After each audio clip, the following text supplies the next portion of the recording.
see if I can. Oh, I'm sorry. I'm so childish. Oh, I think we should leave that in there. What's going on, everybody? Welcome to another episode of Cork and Curated. I'm Nova, your host and spirits guide. And today we are going to be delving into the world of sake. So we've already done an episode before if you want to check that out, but October 1st is World Sake Day. So I thought, let's take the opportunity and learn a little bit more about it. I think it's really interesting, the way it's made. Obviously, the history part is really dope. So just like any episode, we're going to, do a little bit on the back end and then we'll taste some. I have 2 sakes that we can taste. So let's get right into it. All right, so let's learn about sake. What exactly is sake? For those of you who don't know, sake is a rice wine. However, it is brewed like a beer. It is something that has been available for years, like obviously before we were born. So sake originally developed in China, but then migrated and became really popular in Japan along with the business of rice cultivation. So it's been around for years and years, and obviously they've had all these years to perfect it. And once I started learning about like what goes into it, I was mind blown. Like I've always seen sake in liquor stores. I've had it at plenty of Japanese restaurants, but I did not know the processes that go into it. It's really time consuming. It's really elite. So now that I've learned what I've learned that I'm going to share with you, I have the utmost respect for all of these shuzos, or basically sake breweries. All right, so basically for the history of sake, like many drinks or a lot of things, it was reserved specifically for people with money. So it was reserved for the government, the imperialists, and also for religious ceremonies and things of that nature. But then with the innovation in technology, like barrels and things like that, sake became a more wide renowned drink for people to have. And this is why we can enjoy it any day that we want to. All right, and along with the commercialization of sake comes us learning about the different grades, okay? So I didn't really even know that there were grades of sake, and I'm telling y'all, I've been studying, okay? Like doing this show is so funny because it's just like going back to school, which is fun, jogging my memory, getting back into the study mode.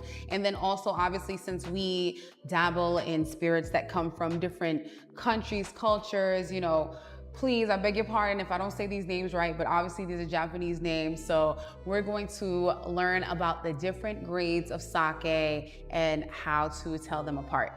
All right, so even though there are so many different subcategories of sake, we're just gonna stick with like the top 4 because I don't wanna overload your brains on that. But we're gonna do the top 4, okay? So bear with me, get your pens out, you know what I'm saying? So that this way, when you're looking at the bottles, you're able to discern what means what, okay? So the very first name that you should know when it comes to discerning different types of sake is junmai, okay? So junmai sakes are basically pure unadulterated sake. When I say that, I mean that we're gonna learn that some other sakes add like distilled alcohol to it, and we're gonna learn why they do that as well. But when you're dealing with a sake that just says junmai, it is pure sake.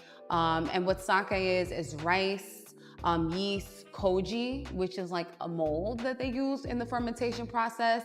They know what they're doing. So I know mold, like you hear mold and you're like, what do you mean mold? But that's just a part of it, okay? So that's really it. Those are really the core ingredients of sake. So again, it's gonna be rice, koji, which is the mold, water, and yeast. That's it. And that is what you called a junmai.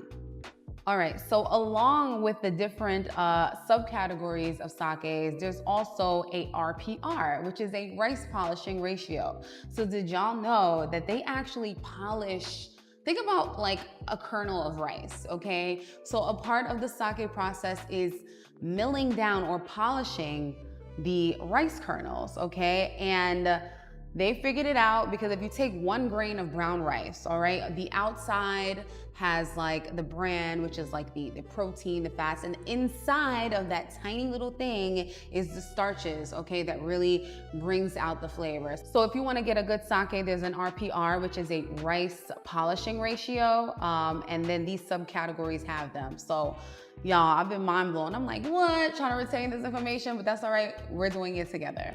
And for those of you who are curious, the Japanese term for the rice polishing ratio, you don't have to use it. Just say RPR it's called semai buai, okay? We're gonna put the spelling of that, but that is basically the process they use for milling or polishing the rice down.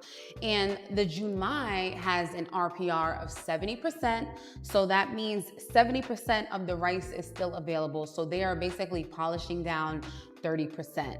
And again, remember, junmai means that it is no distilled alcohol added, nothing added, just pure rice, yeast, koji, and water. All right, now category 2, all right? We have junmai and then we have ginjo. So ginjo sake just means it is a 40% RPR. So that means 40% of the rice has been milled away. So remember, junmai, we have the 30%, then we have the ginjo, 40%. So that's literally, as I was learning, I'm like, what is the most simple way to like retain this information? And I'm just like, okay, it's just really down to the percentages of them milling the rices down. And then we'll get into maybe some flavor profiles. We all know that flavor is subjective, but what happens is if you leave that on there, it gives it like a sour taste. So the more that they polish away the rice, the lighter, the fruitier, the easier it is to digest the sake, okay? But again, if that's what you're into, you know, that's why you have the junmai, even though some junmais are sweet, but let's not overcomplicate things, okay? So we have the junmai, we have the ginjo, and then we have another one. All right, so the third category of sake is called dai ginjo. Y'all, you don't know how many times I'm not gonna lie that I'm like, what, ginjo, dai ginjo? So all that means it is a 50-50 ratio, okay? So actually the dai ginjo sakes are elite because they took the time to mill away 50% of the outer grain, okay? And I'm just really actually so interested in like how that whole process goes. Like, is it hand milled or do they have like machinery now that does it? So if you see dai ginjo, that means it's elite. It's a 50-50% ratio. That means 50% has been milled away, there's 50% left, okay? And also, all right, here's another layer. It gets a little tricky here. If any of them say junmai again, so for example, it'll be a junmai ginjo, okay? That means that there's no distilled alcohol. If it just says ginjo, that means that they have added this like brewer alcohol to it. Okay, I feel like maybe I need to make a chart, but for me, the rule of thumb is if I see junmai in front of it, whether it be junmai ginjo, junmai dai ginjo, I'm like, oh, okay, they've not added any like distilled alcohol to it, you know, and there's nothing wrong with that. The reason why that they even add the distilled alcohol is not even to make it stronger. That's a misconception. It's to kind of even it out. It's to kind of even out the taste. And from what I've read, the reason why they used to do that in the past is post-World War II, it was like a rice shortage. And you know, they were like, we still gotta make the sake though. So it was their way of cutting the sake, okay? But then what they learned is that not only did it help them create more sake, but it kind of like helped even out that flavor profile. So it's a win-win, okay? So it's nothing wrong with, you know, the ginjo or the dai ginjo, you know, but if you see junmai, you realize there's not really any added distilled alcohol or brewer alcohol to it. So it might have a different taste.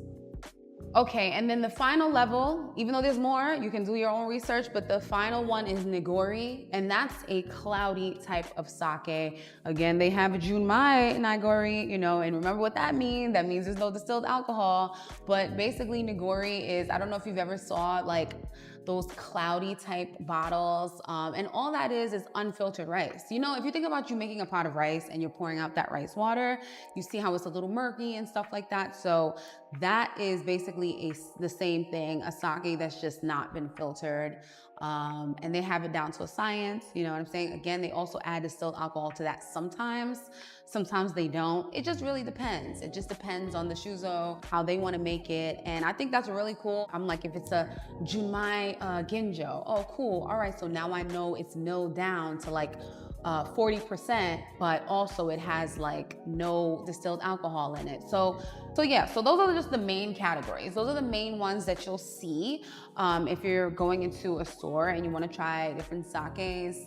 I'd say like the junmais are more, they have more of a umami, and it's so crazy because for mad long I thought umami meant like a fish taste, and that's not the case. It's just a more like brothy, heavier, savorier taste to the sake. So, but then as you keep milling that rice, it makes it more lighter, more sweeter, because you're getting down into the middle, which is the starch. So come on, y'all. This is why we're here. We're learning together. I think it's so cool. So that's why now today I have two sakes that I got from a sake store in Brooklyn. They're also going to be doing something special for World Sake Day. Again, that's October 1st.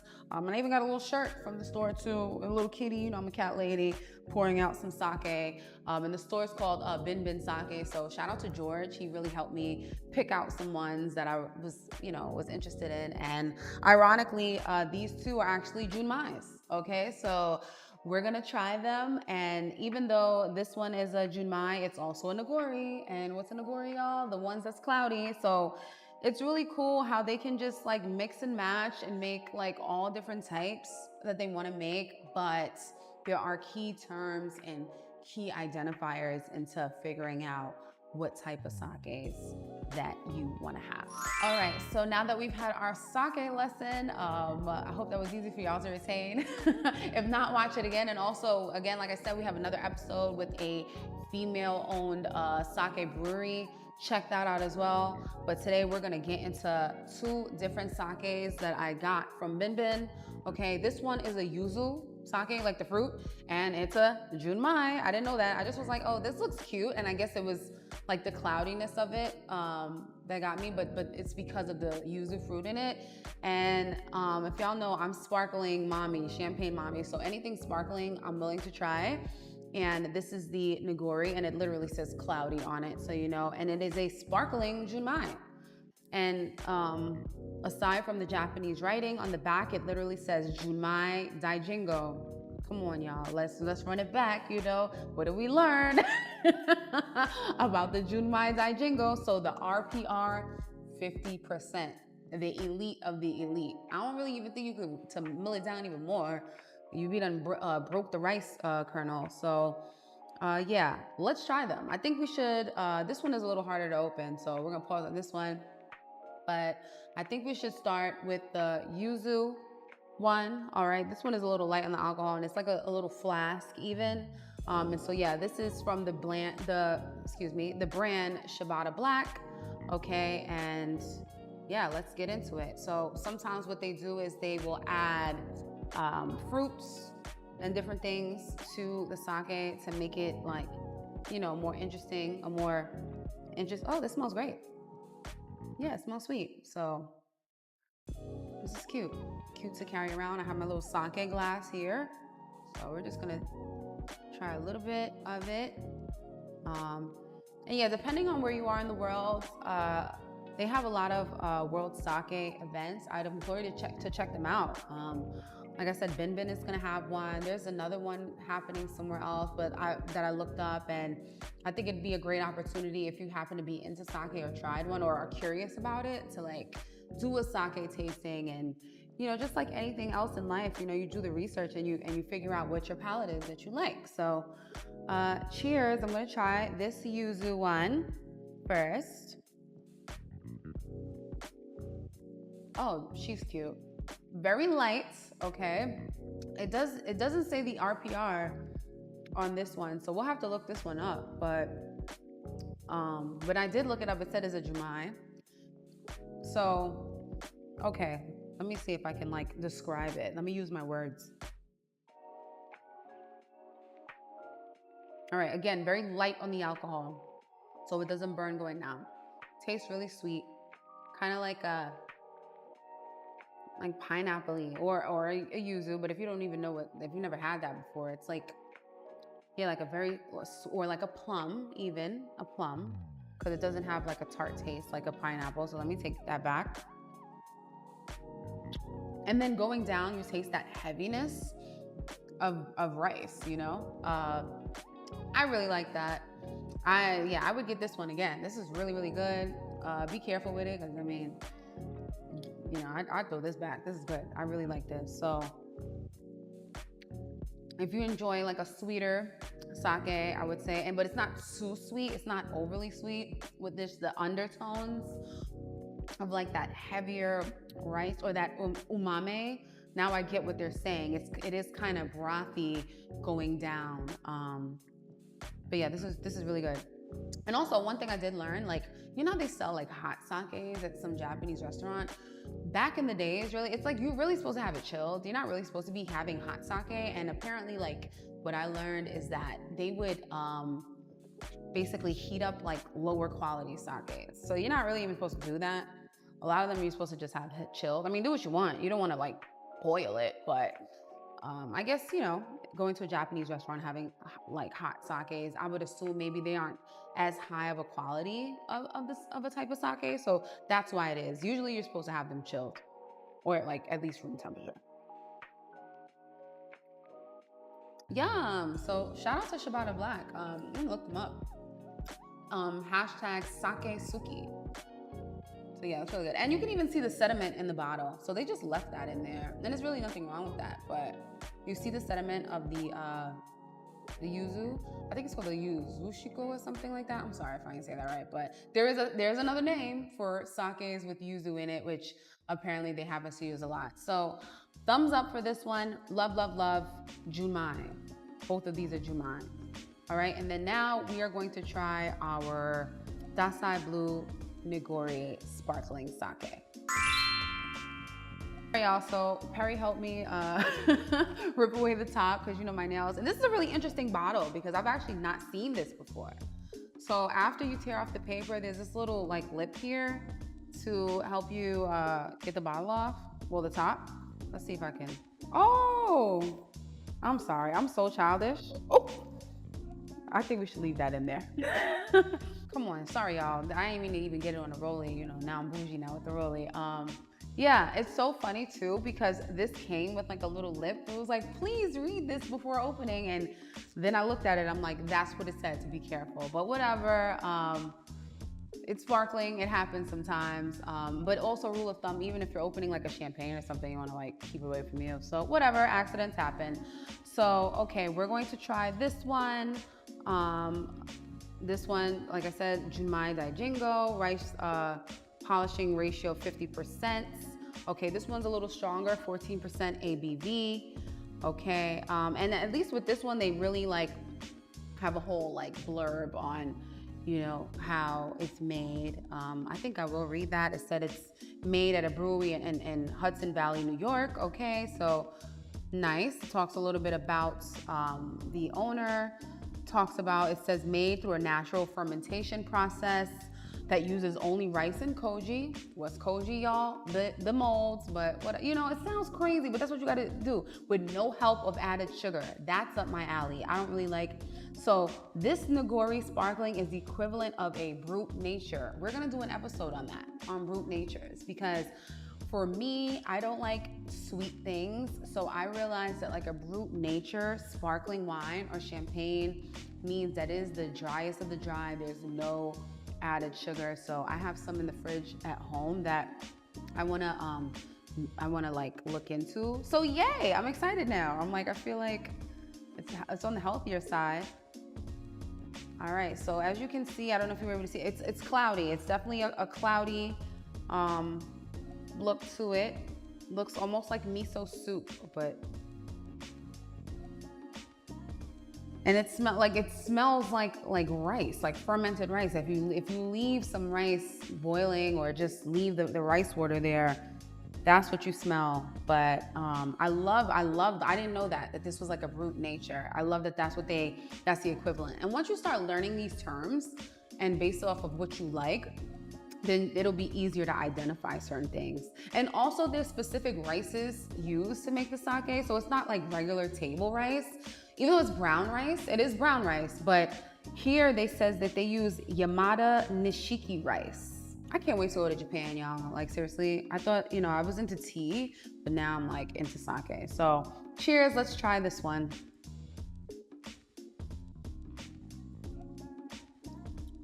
Oh, this one is a little potent. Let me see what I taste. Get this one.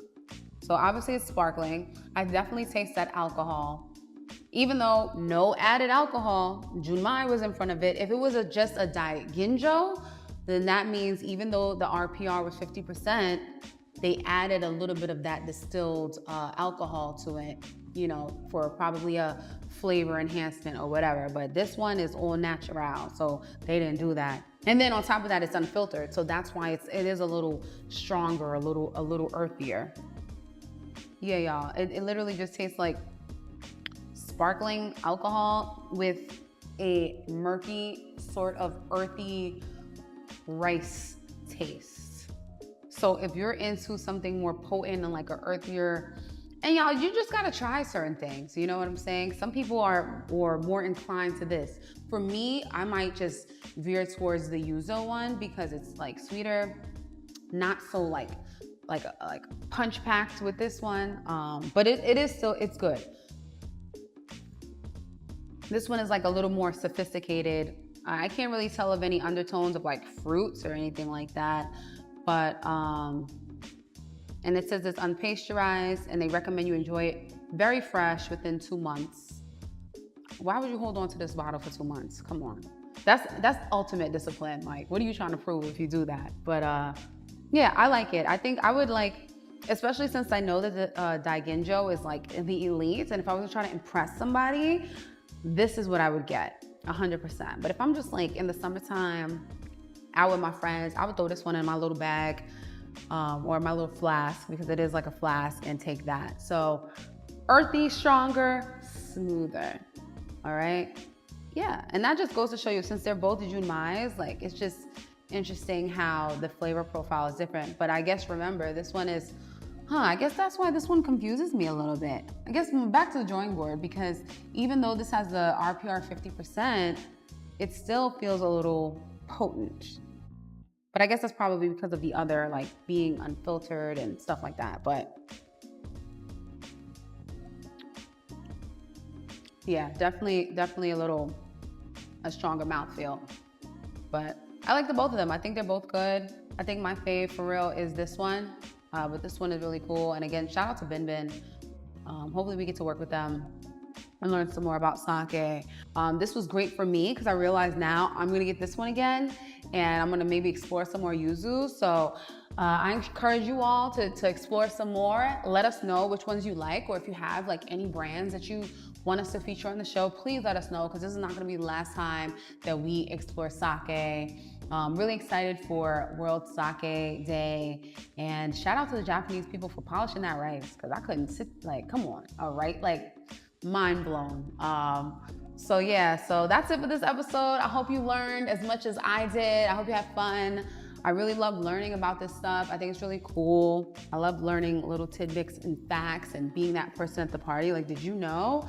So I want to share that all with you.